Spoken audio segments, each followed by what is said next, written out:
Okay. Welcome back to the I Don't Like Murder podcast with Rita and Jenny. Hi, Rita. Hey, Jenny.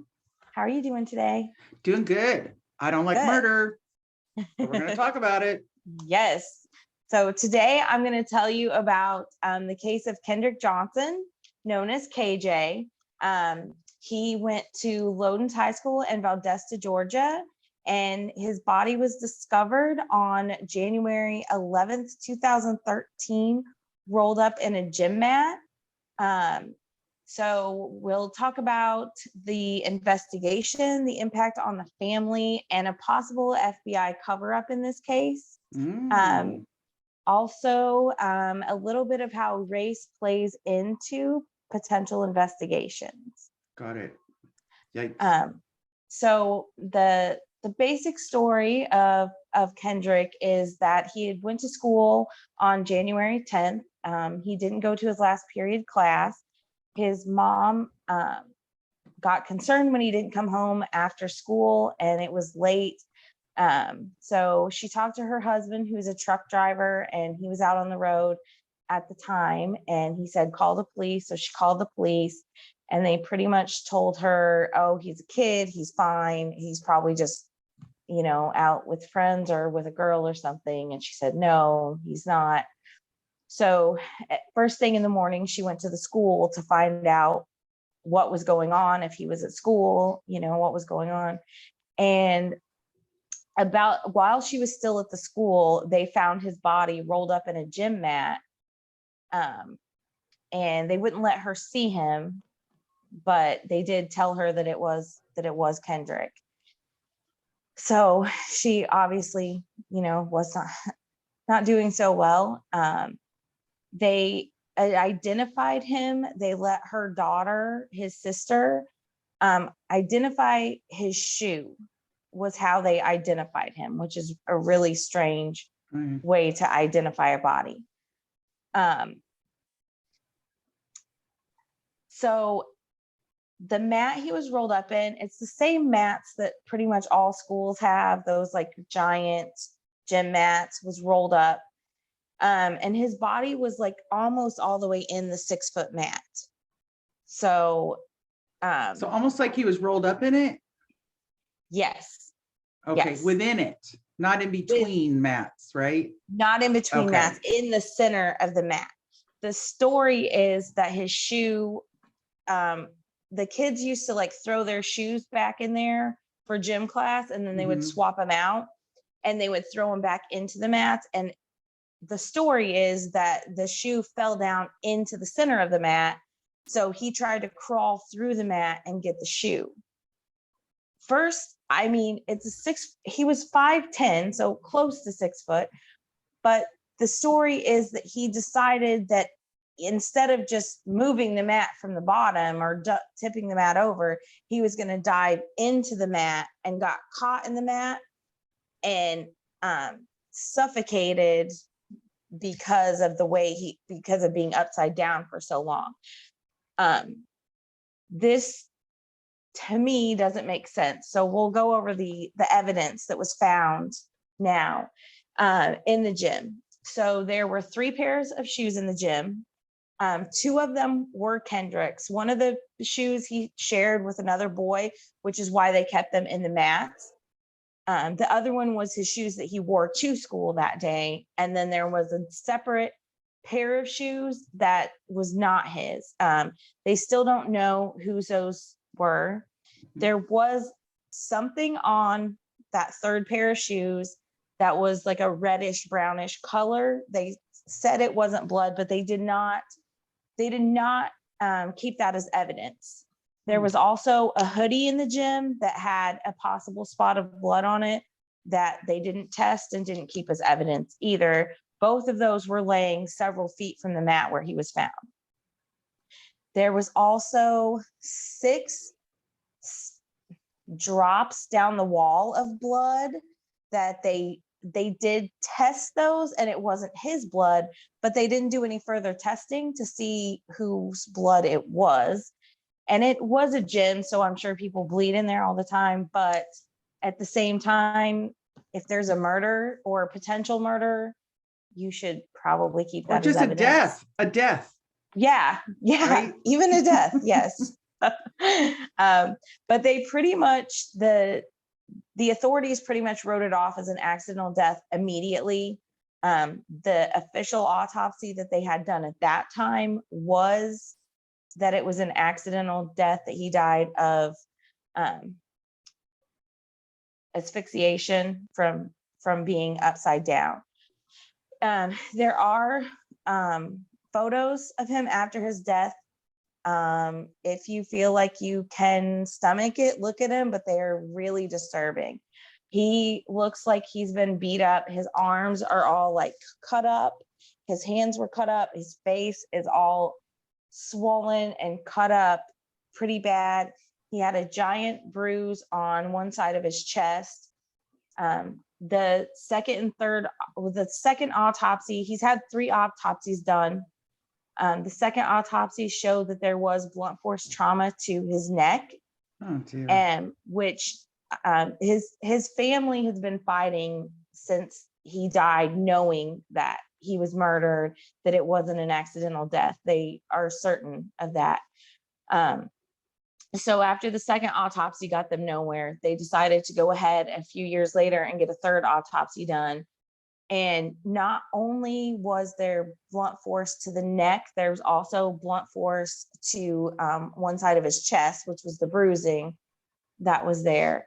Also, when they dug his body up for the second autopsy, they had removed all of the organs, and they didn't, usually if they do an autopsy, they'll replace them and they'll place them in a bag and place them back into the body in case, especially in cases of suspicious death, if they need to do another autopsy.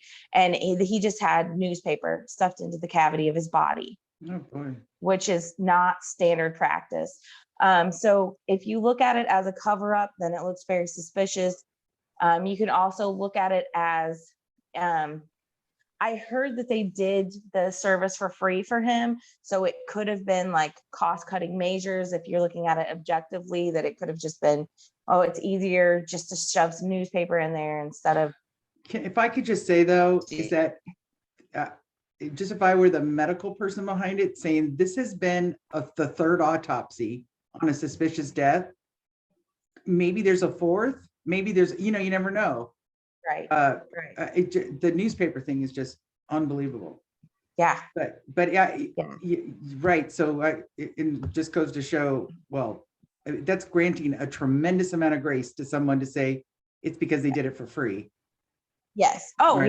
Yeah. Most definitely. Right. That diminishes the goodwill of that to go, that's just not course. Right. Anyway, go ahead. Course. I'm sorry. So the same guy did the second and third autopsy.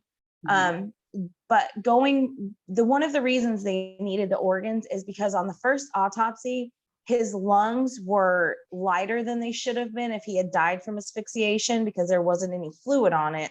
So if they would have had his lungs, they would have been able to look at that and reinvestigate that part of it to see if that was a possibility or not. But according to the original autopsy, the weight of his lungs would not have let him have died by asphyxiation. So right. But it's really right.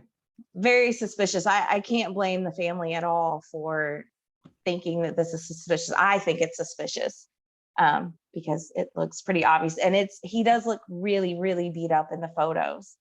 Like, so what's really unusual about this case, when you reminded me of it, I remember the case of unusual deaths, right? So high school, and then I remember the mats, because that was part of it. So when they had indoor PE in the indoor gym, which was also sometimes the lunchroom, there would be mats all rolled up against the wall. Because when they did gymnastics, or when the guys did wrestling, or whoever those mats were used for, I remember rolling them out, rolling them in. And so when I heard the case, I thought, how does these are big, heavy mats. How does someone get stuck in between one? Especially because when I thought of that, I thought of 3 or 4 different mats rolled up sometimes they Oh, would yeah. lift them to be on top. I'm thinking, even if there were 3 there or 2 there, these are heavy, and then it didn't make sense, and then the story just seemed to disappear. Yeah. And so that's why I asked you in the beginning, did they find him rolled up in the mat? Like, Yeah. right? So he started he wasn't in between, he wasn't found in between them. He was literally within a mat. Roll. Yes. Right. Yes. So why, right. So the question is, so why don't you just say that? Because obviously in the beginning, he was found within the mat, the rolled up mat. Yeah. Not in between. So bizarre. I think that was, in my personal opinion, I think that was media spin to help with the cover up. Okay. Because it was one of the boys who was accused of the murder by the family. His father is an FBI agent. So that played Interesting twist. Yeah. There's 2 brothers, the Bell brothers, and specifically Brian is the one that they suspect is the one that actually murdered Kendrick. They had been in fights before. And so both brothers say, no, we weren't there. We didn't see him. We didn't do it. But they knew to have a tense relationship. Right. So after Kendrick died, like immediately after, Brian was going different routes in the school to avoid his family and friends, so he didn't run into them. Both of the brothers immediately got an attorney, which is very suspicious. I would say that his father being in the FBI, if you want to be generous, that might be a route to go. But if there's an accidental death in your school, why would you need an attorney? That doesn't really make a whole lot of sense. And I will just, to benefit to the case and what I've seen is anymore, because so many very publicly viewed cases are being set, within the public square. People are saying this and that, and everything's suspicious. Even if you were completely innocent, if you had the money, I would lawyer up.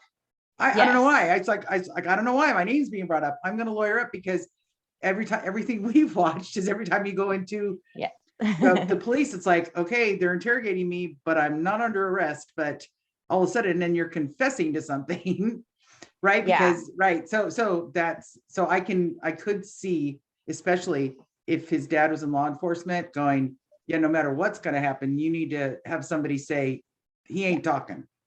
But okay. I mean, that's one of the things where I can go either way on that. One of the most interesting things to me, and it's debated, is the cameras. So the cameras timeframes don't match. Apparently the school's excuse is that it's an old system and they just don't match. So they've had people comb through and do all this investigation back and forth, and it depends on what source you look at, what it shows, which is strange in itself. But the last thing that I saw, and it was on the family has a documentary they just put out, and it was on there, and they show that the gym, who is where he was murdered or found, the cameras turn off.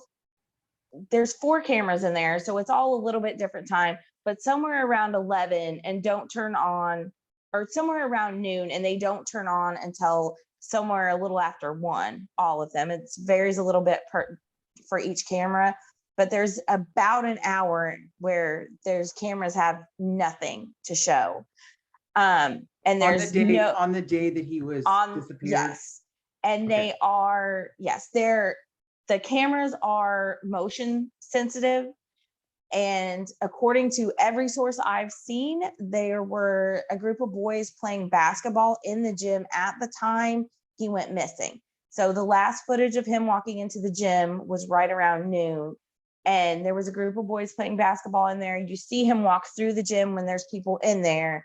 And then that was the last footage of him. And then when it restarts up, are there people in the gym? Or They didn't say Okay, what so was it's just going on saying that at that point. unusually all the cameras just stopped working. Yeah. And so are they inferring that there was no motion, that's why they weren't working, or they just actually shut off? That they're inferring that there was no motion, which if there's somebody playing basketball, that doesn't make any sense. Got it. And there were kids the whole time, the day his body was found and the day he went missing. School was running the same, even after they found his body. The kids were going to and from the class, coming to the gym. Like they did not seal off the crime scene. There was one of the shoes was found under his body, and there was a pool of blood that had come down.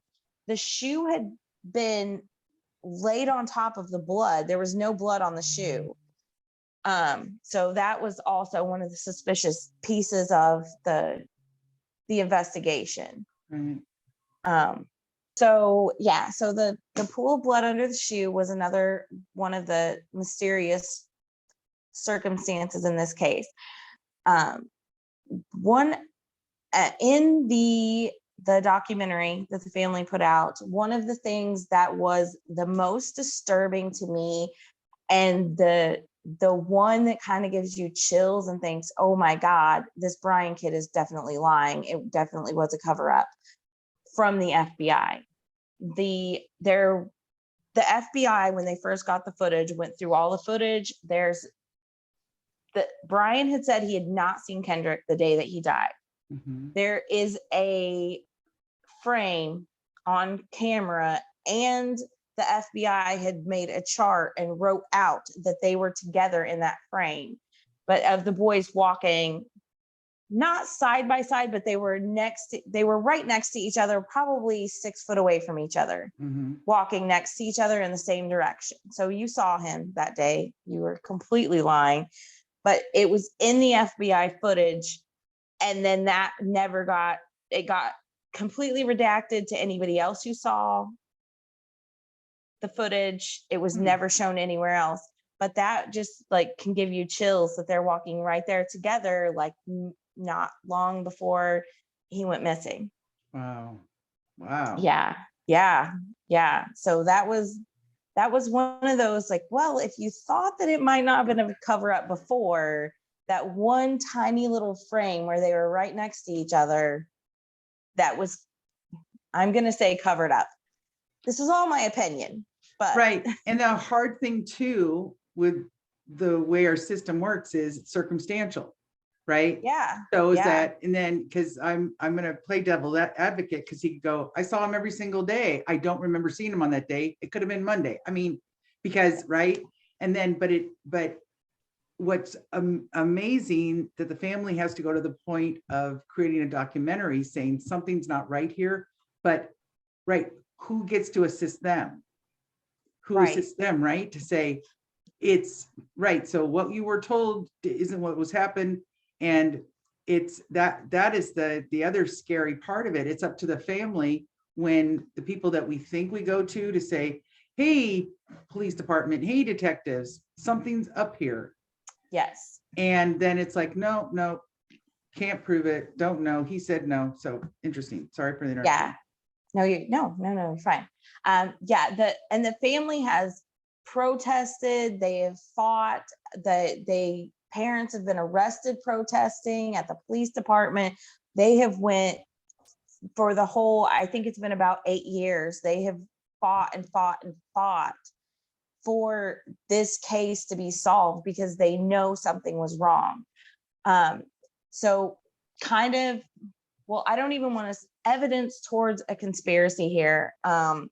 There's been several people that knew information about the case that had went to the authorities, and all of them have immediately changed their mind about testifying or turning in that information. There were 7 judges that recused themselves of this case. 7 judges. That's a lot. A U.S. attorney, when he took over 2 years after Kendrick died, Michael Moore, he looked into the case. He wanted to he was like, I'm going to solve this. I'm going to solve this. All of a sudden he resigned his position and moved to be an attorney somewhere else. And then in 2018, they had reopened an investigation. They went through it, and the family was told that, yes, it was suspicious. He was murdered. The shoe was planted, but there's not enough evidence to prove beyond a reasonable doubt. So basically, it's like, yeah, you're not going to get justice, but that's just how it is. I do think that I do think that race played a part in this, because Kendrick was a Black man and Brian's white. His dad's an FBI agent. And I think that a lot of that, and it's a Southern Georgia state, which racism is, I feel like in Georgia, racism is heavier than a lot of other parts of the country. Well, and because I don't know the people or the accused and what's in their head. I'm more frightened of the fact that what we perceive as regular citizens as the people who protect us, right? But if your family member works for the protectors, the police, the FBI, the legal system, the state system that goes, is that, oh, well, and then just because it wouldn't be unusual, as we know, in the justice system for everybody to know everybody. So, but it does, because my thing is, my first thought isn't race, it's who you know. And if your dad, and so, because it could be two young men having a beef with each other and not backing down. And then it just got to the point where we beat him to death. Yeah. And now we have to, we whatever it, how, I don't know, because we don't know, we'll never know until somebody confesses, which doesn't sound like it is, but it more, to me, it more sounds like somebody who has, for whatever happened, we'll never know because Kendrick isn't with us anymore. And no one's talking, and the people who are, if the DA says there is somebody responsible, we just don't have enough evidence. That person gets to tell the story, and his story is, I didn't do it.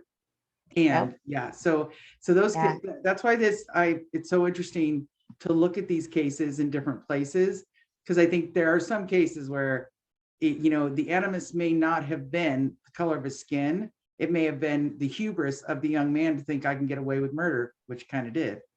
And then, as a regular citizen going, if your dad's the FBI guy, everybody knows everything. It's so scary. That's the scary part. How many dads have gotten their kids out of things because of their position, regardless of whether it's murder or usually much less offensive things. But in my opinion, the race thing can come to play when the parents are seeking justice.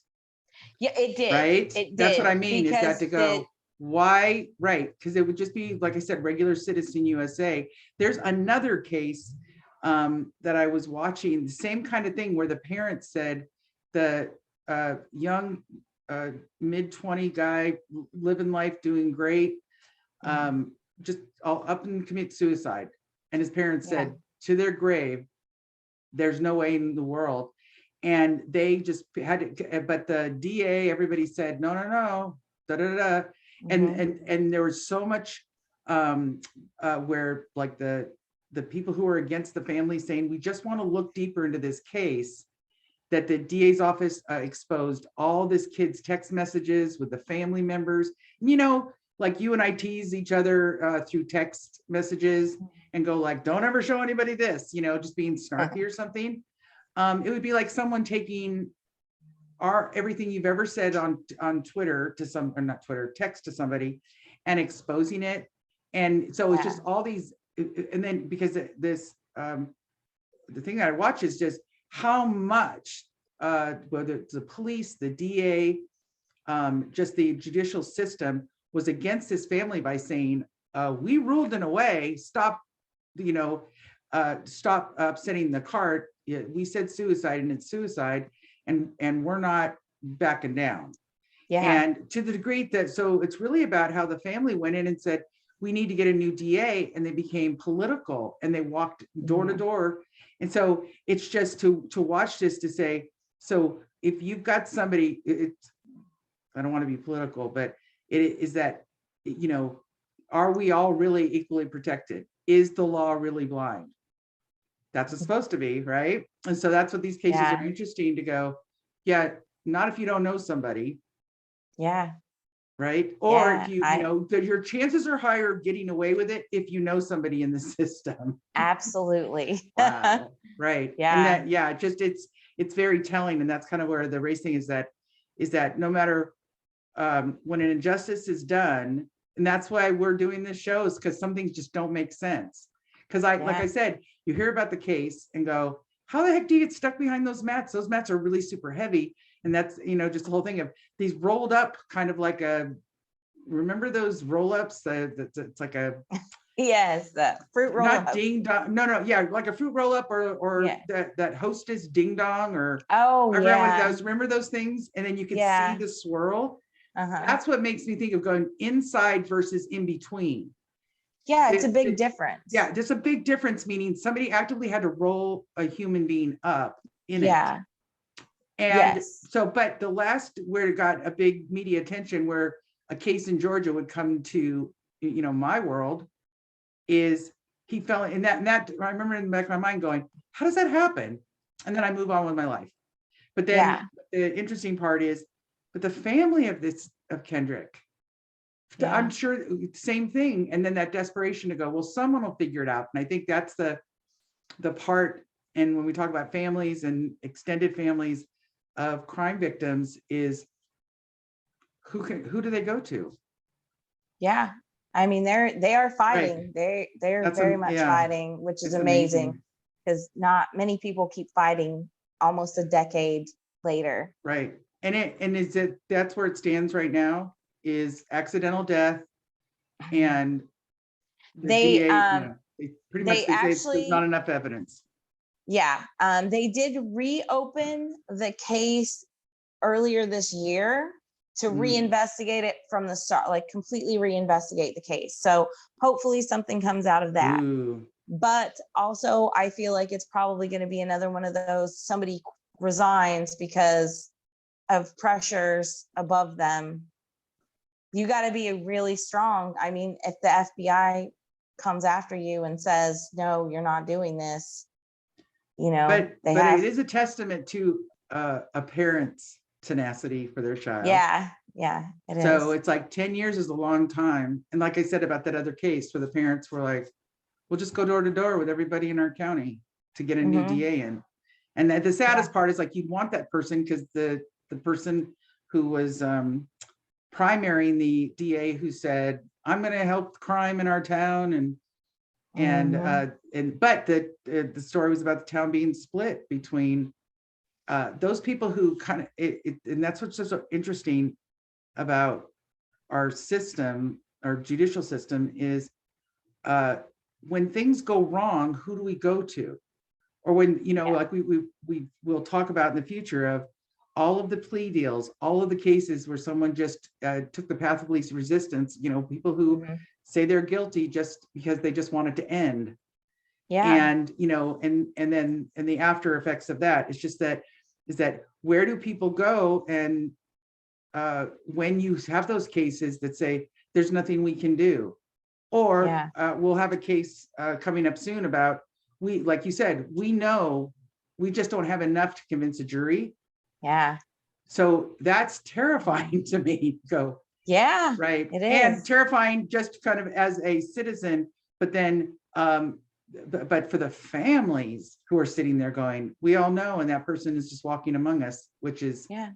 And everyone knows. I mean, the investigators know, whoever may or may not have covered it up knows. And now people watching this will know, right? Yes. Right. So interesting. Where this case is pending a reinvestigation, and then you'll just follow up when we get more info. That's where we're going. Awesome. That's a really interesting case. Thank you, Jenny. Thank you. Awesome. Thanks, Rita. Yay. Looking forward to the next show. All right, join us. We will be Yes. letting you know when our next episode is, but thanks for joining us, and please comment and tell us if there's cases out there that you'd like us to talk about. Thank you. Bye-bye.